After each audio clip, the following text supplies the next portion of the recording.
Hello students, मैं Vijay Bansal, math lecturer GSSS Chandpura Jakhal block से, Haryana education department. हमने अपने पहले 3 भाग के अंदर अपने 4th चैप्टर दो चरों वाले रैखिक समीकरण के अंदर हम ग्राफ, किसी भी दी गई समीकरण के लिए मान ज्ञात करना, ग्राफ बनाने का तरीका, ये सारा कुछ सीख चुके हैं। हमने अपने पिछले भाग के अंदर एक्सरसाइज 4.3 के पहले 4 क्वेश्चंस और उन पर ग्राफ बनाए थे। आज हम उसी एक्सरसाइज को आगे बढ़ाते हुए एक्सरसाइज 4.3 के क्वेश्चन नंबर 5 से हम देखेंगे कि किस प्रकार से हमें करना है। आप अपनी बुक में देखें या इस तरफ भी देख सकते हैं। क्वेश्चन नंबर 5, क्या निम्नलिखित आलेखों में से प्रत्येक आलेख के लिए दिए गए विकल्पों में से सही समीकरण का चयन कीजिए। मीन्स इस क्वेश्चन में क्या है, आपको ऑप्शन दिए गए एक तरह के। जैसे पहला आकृति दी गई है 4.6, ये देखें, इसमें 3 बिंदु दिए गए हैं। 3 बिंदु जो दिखाए गए हैं आपको दिखाई दे रहे होंगे, -1, 1, 0, 0 और 1, -1। मीन्स अगर आप दोनों का जोड़ करें, -1 + 1 0, 0 + 0 0, 1 -1 + 0, तो दोनों का जोड़ 0, ऐसा कौन सा ऑप्शन बन रहा है। एक सिंपल सा रिलेशन था उनके बीच में। हम देखें y = x दोनों बराबर हैं, पहले ऑप्शन में नहीं, दूसरे ऑप्शन में दोनों का जोड़ 0, बिल्कुल सही, ऐसा ही बन रहा है इसके अंदर। तो पहले ऑप्शन क्वेश्चन का आंसर क्या हो जाएगा, B option second, x + y = 0। अगली आकृति के लिए देखें, x - 1 y 3 0 2 2 0। मीन्स एक तरह से अगर आप देखें तो दोनों का जोड़ 0 2 बन रहा है। तो उसमें देखें y x के अंदर 2 जोड़ के बराबर है, पहला ऑप्शन। y 3 के अंदर अगर -1 x में 2 जोड़ दें, -1 में हम 2 जोड़ें तो 1 बनेगा। इसको थोड़ा सिंपल बिंदु पर देख लेते हैं, बीच वाले 2 0 2 पर। ठीक है, यहाँ पर सही बन रहा है, तीसरे पर नहीं सही बन रहा, फिर गलत हो गया, तो ये नहीं ऑप्शन हो सकता। दूसरा y = x - 2, y x में से 2 घटाकर आएगा, गलत, ऐसा भी नहीं है। y -x है, -x को मैं इस तरफ ले आऊँ तो x + y हो जाएगा। ठीक है, आपको तीसरे ऑप्शन में देखिए ये दिया गया है, y बराबर में -x + 2, आप x को इस तरफ ले आए, x + y = 2, क्योंकि x y एक तरफ हो तो थोड़ा समझने में आसानी रहती है। बिल्कुल सही, यही हमारा जनरल हमने पढ़ने में भी आया था कि दोनों का जो जोड़ है वो 2 होगा। ठीक है, तो उसी चीज़ के अकॉर्डिंग हमारा इसका कौन सा ऑप्शन बन जाएगा, आकृति 4.7 के लिए, 5वें क्वेश्चन के लिए तीसरा ऑप्शन, y = -x + 2। इसके साथ ही हम अपना नेक्स्ट क्वेश्चन देखते हैं। छठा क्वेश्चन, एक अचर बल लगाने पर, मीन्स कोई हमने एक अचर बल लगाया। अचर बल का मतलब क्या हो गया, चर मतलब राशि कौन सी होती हैं, जो अनिश्चित होती हैं, जो बदल सकती हैं। अचर जो बदलती नहीं है, कांस्टेंट है। एक कांस्टेंट बल लगाने पर एक पिंड द्वारा किया गया कार्य पिंड द्वारा तय की गई दूरी के अनुक्रमानुपाती है। मीन्स उसी के किसी ना किसी अक्षर के अनुक्रमानुपाती उतने ही गुना के बराबर है, लगा लीजिए। इस कथन को 2 चरों वाला रैखिक समीकरण में व्यक्त कीजिए। और अचर बल कितना दे दिया इन्होंने, 5 मात्रक। यदि पिंड द्वारा तय की गई दूरी 2 मात्रक को 0 मात्रक की हो, उसके बाद उनका ग्राफ बनाना है हमें। ठीक है, अब इस क्वेश्चन में देखते हैं हम क्या करेंगे। क्वेश्चन नंबर 6 के अंदर हम क्या करते हैं, इसके अंदर हम क्वेश्चंस, हमें बल ज्ञात करने हैं, उन्हीं चीज़ों के अकॉर्डिंग हम मान लेंगे इनको समीकरणों को। हमने मान लेते हैं, माना दूरी x और माना कार्य, किया गया कार्य या अकेला कार्य लिख लें y। अब हमें, और इन्होंने अचर बल कितना दे दिया हमें, 5 मात्रक। अब इसी चीज़ के अकॉर्डिंग हम बात करते हैं, आगे क्वेश्चंस को लेके चलते हैं। हमें प्रश्नानुसार कहा गया इन्होंने, कार्य दूरी के अनुक्रमानुपाती अचर बल के साथ। अचर बल कितने, 5, मीन्स 5 गुना के बराबर है। शब्दों का मतलब बदला गया सिर्फ थोड़ा। यहाँ पर अनुक्रमानुपाती में हम यहाँ बराबर की जगह एक निशान और यूज़ कर लेते होते हैं। सिंपल आपके पास यूँ लिख दिया जाता है, y अनुक्रमानुपाती x, लेकिन किस चीज़ के इसकी जगह एक कांस्टेंट अक्षर आता है, और वो कांस्टेंट अक्षर हमें क्योंकि दिया हुआ है इन्होंने इस क्वेश्चन के अंदर, तो हम सीधा लिख सकते हैं y बराबर में 5x। ठीक है, ये हमारी एक दो चरों वाली रैखिक समीकरण बन गई। आप इसको सही ढंग से लिखना चाहें तो आप ऐसे भी लिख सकते हैं। ठीक है, अब इन्होंने इसके अंदर हमें दो भाग दिए हैं, कहना पिंड द्वारा तय की दूरी ज्ञात करें यदि आपके पास दो मात्रक और जीरो मात्रक, नहीं सॉरी, हाँ, तय की दूरी दो मात्रक और जीरो मात्रक है हमारे पास। ठीक है, तो हमें कार्य ज्ञात करना है, तो उसी चीज़ के अकॉर्डिंग ज्ञात करेंगे। पहले x अगर हमारे पास जीरो है तो y कितना हो जाएगा, 5 गुना जीरो बराबर में जीरो। दूसरा, अगर x हमारे पास दो मात्रक है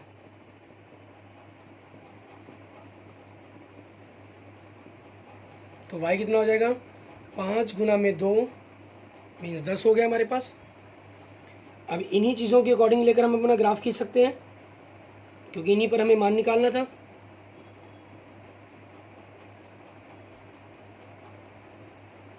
ग्राफ हो जाएगा हमारे पास। आप ग्राफ के लिए और बिंदु लेना चाहे आपकी मर्जी, क्योंकि 10 है बड़ा लगता हो, आप छोटे लेना चाहें तो एक ले लें और मान निकाल लें, लेकिन वो एक मान एक्स्ट्रा निकालने के लिए ही होगी हमारे पास। ठीक है, 3 मान निकालना चाहे तो 3 हो जाएंगे, 2 पर आपके पास क्या आ गया, 10। अब इन्हीं बिंदुओं को दिखाते हुए आप अपना दिखाएंगे। हमें x प्लस के तक चाहिए, 1 2 तक, आगे तक आपकी मर्जी है, जितने में लेना चाहें आप ले सकते हैं। ठीक है, हम ग्राफ को थोड़ा सा क्लोज कर लेते हैं।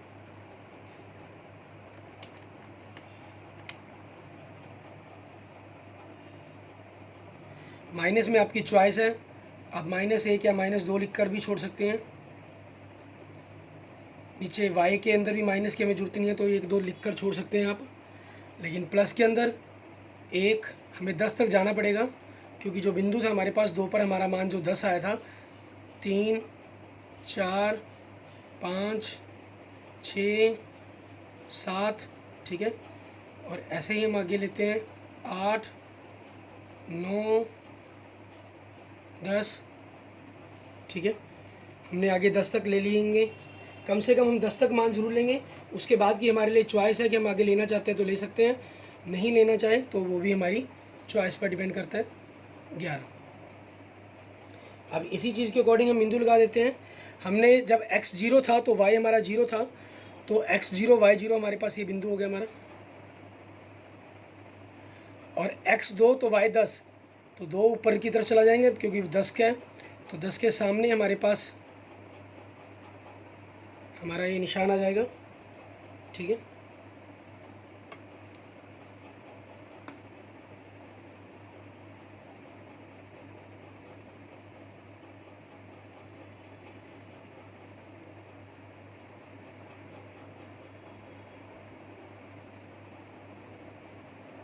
आपने इन ग्राफ को बनाया और ये हमारी ग्राफ लाइन खींच देंगे आप। ठीक है, बिल्कुल साफ और स्पष्ट आपको दिखाई देगी ये, क्लियर। ऐसे ही फिर हम अपना अगला नेक्स्ट क्वेश्चन देखेंगे, उसका ग्राफ बनाकर देखेंगे। क्वेश्चन नंबर 7 देखें, पढ़ें। हम अपना नेक्स्ट क्वेश्चन साथ में भी देखते हैं। कहना कि विद्यालय की कक्षा 9 की छात्राएं यामिनी और फातिमा ने मिलकर भूकंप पीड़ित व्यक्तियों की सहायता के लिए प्रधानमंत्री राहत कोष में 100 रुपये अंशदान किया। एक रैखिक समीकरण लिखिए जो इन आंकड़ों को संतुष्ट करती हो। आप उनका अंशदान x रुपये और y रुपये मान सकते हैं। इस समीकरण का आलेख खींचिए। अब यहाँ पर हमें यामिनी और फातिमा की बात की गई है, तो हम क्या करते हैं, माना यामिनी ने दान दिया x रुपये। ठीक है, क्वेश्चन 7वां हमारा, माना फातिमा ने दान दिया y रुपये। ठीक है, कुल दान जो दोनों द्वारा दिया गया है वो 100 रुपये। ठीक है, मीन्स कुल दान, कुल मतलब दोनों का जोड़ हो गया, तो x + y बराबर में 100। ठीक है, तो यहाँ से हमें अब ग्राफ बनाना है, तो ग्राफ बनाने के लिए हम y बराबर या x बराबर समीकरण निकालने की कोशिश करेंगे। ठीक है, y बराबर 100 माइनस एक्स आप ये रख सकते हैं, या हम इसके अंदर एक छोटा सा दूसरा तरीका और करने की कोशिश करते हैं। ठीक है, मान निकालने के लिए आप इन समीकरणों में अगर बराबर x या y बराबर नहीं बनाना चाहते तब भी आप कर सकते हैं। इसमें क्या करें, पहले x बराबर 0 फिर y बराबर 0 रखकर मान रख लें। x बराबर 0 रखने पर हमने x की जगह 0 रखा तो y सिंपल, या आप यूँ करें कि जो x वाला पोर्शन था वो ख़त्म हो गया आपके पास, सिंपल 0 हो जाता है। ठीक है, तो y आपका कितना आ गया 100। वैसे इसमें ये ख्याल रखना होता है, अगर x 0 रखने से y बाई चांस 0 बन रहा हो आपका, फिर हमें कोई और मान रखना होगा, फिर x की ही जगह ही रखना कर देखना होगा। ठीक है, यहाँ क्योंकि y आपका 0 नहीं बना तो हम सिंपल ये भी कर सकते हैं। ये हमारे लिए छोटा सा बिल्कुल और ईजी हो जाता है, क्योंकि जो ग्राफ बिंदु हैं वो आप देखेंगे एक्स अक्ष और वाई अक्ष के ऊपर ही चले जाते हैं। फिर y बराबर 0 रखने पर x बराबर जो y वाला पोर्शन है वो आपका 0 हो जाएगा, चाहे ये अकेला y हो चाहे 5y लिखा गया हो। ठीक है, वो 5 को 0 से गुना करें 0 ही हो जाना है, इसलिए सीधा ही उसको 0 लिख सकते हैं आप। x बराबर 100 हमारी ये टेबल बन गई।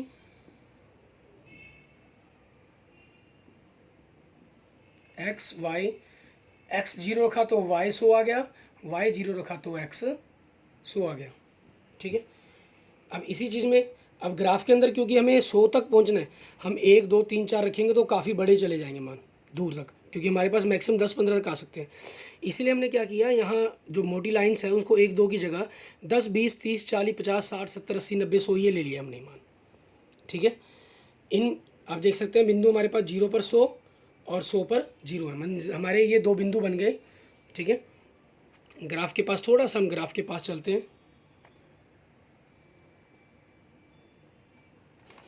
ग्राफ बिंदु की देखें, हमें माइनस के मान तो चाहिए ही नहीं, हमने सिर्फ जो प्लस वाले मान हैं उनको लिखेंगे, लेकिन सभी को वही 10 20 30 की टेबल के अकॉर्डिंग ही। ठीक है, x अगर आपके पास 0 है तो y आपका 100 है, मीन्स ये y अक्ष के ऊपर ये बिंदु आ गया आपका।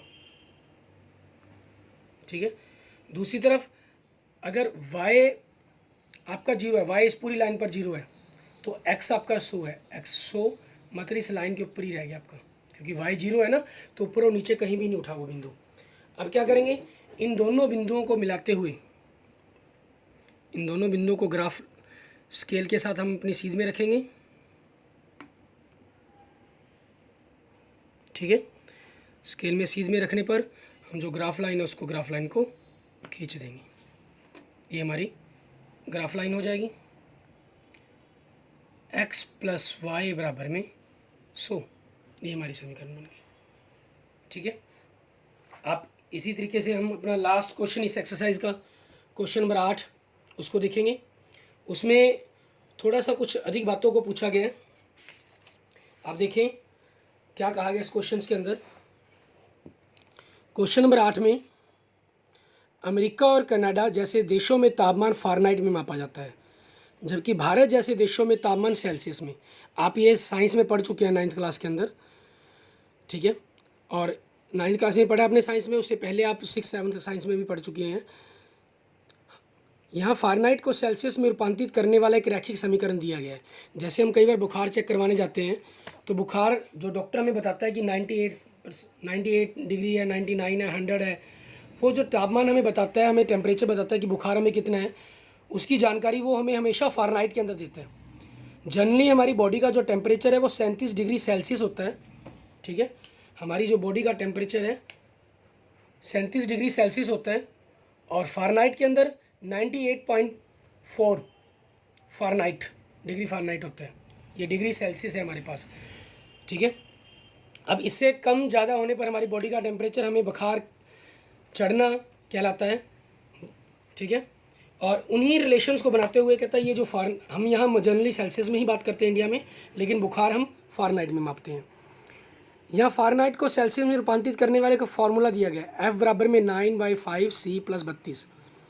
अब इन्हीं चीज़ों के अकॉर्डिंग हमें काम करना है। सबसे पहले में कहा है सेल्सियस को x और फ़ारेनहाइट को y मानते हुए अपना रैखिक समीकरण आलेख खींचिए। हमें ग्राफ खींचना है इन दोनों के बीच में, ठीक है।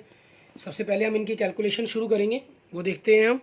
क्वेश्चन नंबर 8 के अंदर आपको ये रिलेशन दिया गया दोनों के बीच में, उसी के अकॉर्डिंग हम बात करते हैं। f बराबर में 9/5 c + 32। इन्होंने पहले भाग में कहा कि सेल्सियस को आप x अक्ष मान रहे हैं और फ़ारेनहाइट को आप y अक्ष। आप यहाँ पर मीन्स जो आपका ये x अक्ष है ये आपके पास एक तरह सा c हो गया, ठीक है, और जो ये y अक्ष की लाइन है हमारे पास वो हमारी f हो गई, ठीक है। आप यहाँ पर f और c की जगह x और y का शब्द का प्रयोग कर सकते हैं। अगर नहीं करना चाहते तो आप ग्राफ के ऊपर c और f लिख सकते हैं, दोनों ही ऑप्शन है आपके पास। ग्राफ में अगर आप x और y रखना चाहते हैं तो यहाँ f को y और x को c को x कर देंगे अगली लाइन के अंदर, ठीक है। ये हो जाएगा आपकी समीकरण। अगर आप नहीं लेना चाहते हैं तो सिंपल भी आप कर सकते हैं, वो आपकी चॉइस पर डिपेंड करता है कि आप क्या करना चाहते हैं। इन्हीं चीज़ों के अकॉर्डिंग हमने क्या किया, ग्राफ को ही फिर यहाँ c और f करने की जरूरत नहीं है अगर आप y और x में बदलते हैं। अब हमें ग्राफ बनाना है तो कम से कम 2 मान निकालने होंगे। हम क्या करते हैं, c बराबर 0 रखने पर तो f बराबर में 9/5 गुना 0 + 32, 0 से गुना किया 0 + 32 बराबर में कितना आ गया, 32। हम दूसरा मान निकालते हैं, c बराबर हम एक की जगह, क्योंकि ये 9/5 c है, एक रखेंगे तो फिर हमें पॉइंटों में कैलकुलेशन चाहिए। हम c की जगह कोई ऐसा अक्षर रख लेते हैं जिससे ये जो 5 से है वो आसानी से कट जाए। जैसे 5 एकदम 5 5 दूनी 10 15 20 ऐसा कुछ भी। मान लीजिए हम 10 रख लेते हैं, x बराबर 10 रखने पर वो आपकी चॉइस है, जो मर्जी रखें आप। 9/5 गुना 10 + 32, 5 दूनी 10, 2 पे कट गया, 9 दूनी 18 + 32 बराबर में 50। आपको कम से कम 2 मान जरूर निकालने हैं। ग्राफ के अंदर अगर आपको लगता है आप मिस्टेक कर सकते हैं तो आप 3 मान निकालें, क्योंकि उससे आपकी कैलकुलेशंस और ग्राफ की जो अपने आप वेरिफिकेशन हो जाती है। यहाँ सॉरी हमने x और y तब लिखेंगे अगर आप इसको x और y मान रहे हैं। यहाँ अगर आपने c और y माने हैं, c और f लिख रहे हैं, तो आप टेबल के अंदर भी c और f ही करें। c अगर 0 तो f 32, अगर c आपका 10 तो f आपका 50, ठीक है। अब उसी चीज़ के अकॉर्डिंग हम ग्राफ बिंदु पर दिखाएंगे। c 0 है और 10 दो बिंदुओं पर लिया गया। हम थोड़ा सा इनको, क्योंकि टेबल हमें 32 बड़ी दूर तक जानी है, इसलिए हमने वही 10-10 का अंतर ले लिया इसके अंदर भी। c अगर 0 है तो f 32 है, मीन्स 30 और 40 के बीच में जो छोटी छोटी डिब्बियाँ हैं, उन छोटी डिब्बियों के कारण छोटी डिब्बी एक एक की होगी, तो 30 31 और 32 दूसरी छोटी डिब्बी पर हमारे पास निशान लगा देंगे और आपके पास ये निशान लग जाएगा, ठीक है। और c आपका 10 तो f आपका 50, ये हो गया। अगर मान लीजिए 48 होता तो 40 यहाँ था, तो 5 छोटी डिब्बी एक के कारण ऊपर से उस हिसाब से हम इसकी काउंटिंग कर लेते। अब इन्हीं चीज़ों को लेते हुए हम अपना ग्राफ बिंदु पर ग्राफ खींच देंगे, दोनों ही बिंदुओं को बिल्कुल सीध के अंदर ले लेंगे हम।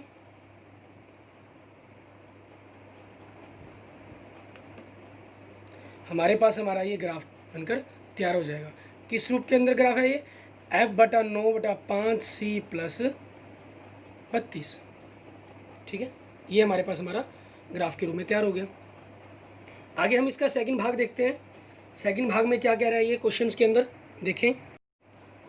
इसके अब सेकंड भाग में हम देखते हैं 8वें क्वेश्चन के क्या कहा गया हमें। इसके अंदर में क्या कह रहा है ये, कहना यदि तापमान 30 डिग्री सेल्सियस तो फ़ारेनहाइट में तापमान क्या होगा। आपका 8वें क्वेश्चन का सेकंड भाग, रिलेशन f/9/5 c + 32 है। हमें क्या कहा इन्होंने, c अगर 30 डिग्री है आपका, ठीक है, तो फ़ारेनहाइट में तापमान f बताना है आपको क्या होगा। 9/5 गुना में 30 + 32, इससे काट देंगे, 5 के 30, 9 6 54 + 32 बराबर में कितना हो गया, 86 डिग्री, ठीक है। ये हमारे पास हमारा, यदि c 30 डिग्री है तो f का मान आ गया हमारे पास। ठीक है, फ़ारेनहाइट आपका 86 डिग्री के अंदर होगा। नेक्स्ट भाग में देखिए आप, तीसरे भाग में क्या कह रहे हैं, कहना यदि तापमान 95 डिग्री फ़ारेनहाइट हो तो सेल्सियस में क्या होगा। मीन्स आपका यही संबंध है फार्मूले का। यहाँ इन्होंने F का मान दे दिया 95 डिग्री फ़ारेनहाइट, तो 95 9/5 C प्लस 32 इधर आके माइनस का हो जाएगा, 9/5 C 9/5 C, इनको घटा दिया 63, तो C कितना हो जाएगा 63, ये 5/9 जाके पलट जाएगा 5/9, ठीक है। पलटेगा तो हमारे पास इनके मान देखेंगे हम,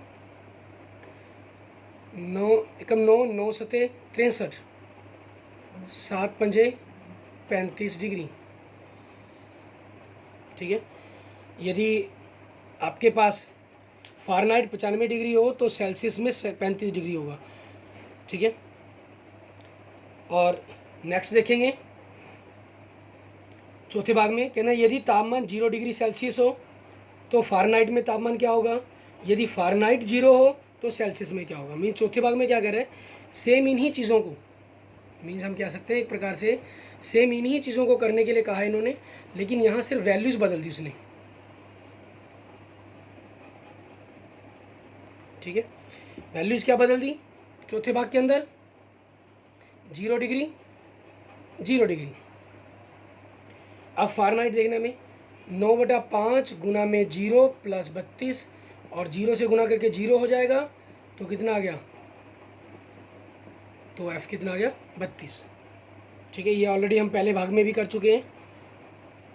दूसरी तरह अगर F0 रखें हम, ठीक है, आप साथ में क्वेश्चन की तरह ही ग्राफ बनाते तो F0 रखते, तो 0 प्लस 9/5 C प्लस 32 आपका उस तरफ जाके माइनस का हो जाएगा, प्लस क्या उस तरफ राइट साइड में, तो लेफ्ट साइड में आकर माइनस का हो जाएगा, तो C का मान -32 गुना में 5/9, ठीक है। इनको देखेंगे तो -160/9, तो आपका C का मान कितना हो गया -160/9, ये आपका आंसर आ गया बनो, ठीक है। अगर C 0 तो F 32 डिग्री, अगर F 0 तो C आपका -160/9 डिग्री है। मीन्स टेम्परेचर आपका डाउन पोजीशन के अंदर जा चुका है, ठीक है। ऐसे ही हम इसका लास्ट भाग देखते हैं। लास्ट भाग में क्या कह रहा है आपको वो देखेंगे। 8वें क्वेश्चन का 5वां भाग क्या कह रहे हैं, क्या ऐसा भी कोई तापमान है जो फ़ारेनहाइट और सेल्सियस दोनों के लिए संख्यात्मक रूप से बराबर हो। आपको ये फार्मूला दिया गया है, कहना क्या ऐसा भी कोई चीज़ है टेम्परेचर जहाँ F और C दोनों बराबर हो जाए।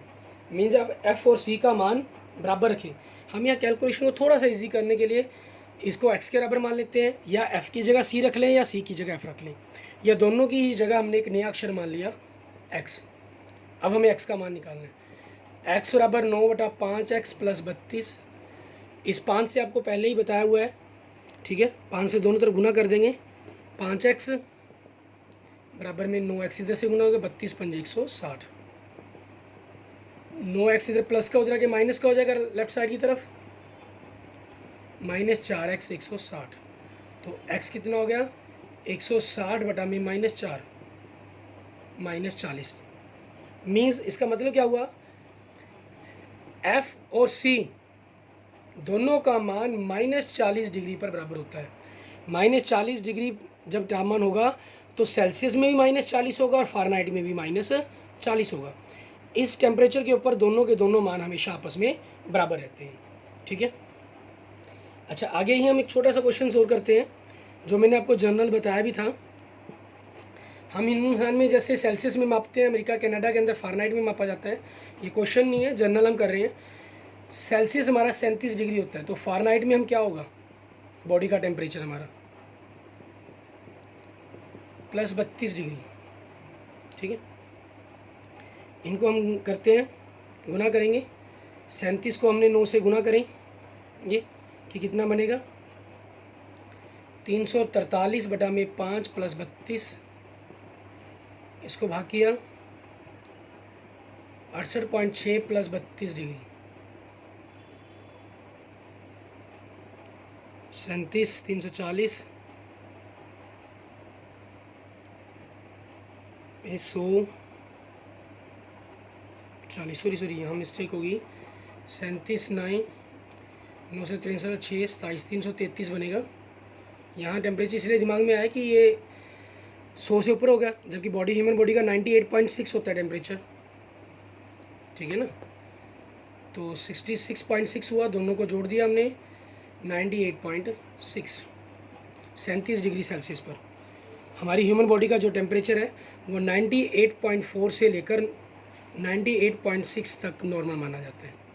मीन्स सेल्सियस की अगर हम बात करें तो 36.9 से लेकर हम कह सकते हैं एक प्रकार से, ठीक है। और सेल्सियस में ये हम पॉइंट थोड़ा सा कम ज़्यादा हो जाता है फ़ारेनहाइट के अंदर, तो हमारी बॉडी फिर भी एक्सेप्ट करती है। उसके बाद अगर आपकी बॉडी का टेम्परेचर कम ज़्यादा हो रहा है, ठीक है, तो फिर आपको बुखार आ जाता है या बुखार चढ़ जाता है, तो वो आपको अपनी किसी ना किसी से चेक करवाना पड़ता है डॉक्टर से। और आजकल कोरोना की महामारी फैली हुई है, तो उस समय के अंदर हमें हमारे लिए और भी ज़्यादा जरूरी होता है। कोरोना महामारी की इंस्ट्रक्शंस का भी हमें पूरा ध्यान रखना चाहिए, हमेशा मास्क पहनना चाहिए, ठीक है। और बुखार आए, आपको किसी भी तरह का कोई भी लक्षण कोरोना का दिखाई दे, तो अब तुरंत डॉक्टर से आपको संपर्क करना चाहिए, संपर्क करके अपने मेडिकल चेकअप करवाना चाहिए, ठीक है। Okay, thank you students. अगर आपको मेरी ये वीडियो पसंद आई है तो प्लीज़ इसे लाइक करें, ठीक है, मेरे चैनल को सब्सक्राइब करें, और अपने दोस्त जो भी आपका 9th में पढ़ रहे हैं, ठीक है, आपके भाई बहन, आपके फ्रेंड्स, उन सभी के साथ इनको शेयर करें, ताकि इन वीडियोस का उन बच्चों को भी फ़ायदा हो सके जिन तक एजुकेशन नहीं पहुंच पा रही है किसी भी कारण से, ठीक है। Okay, thank you.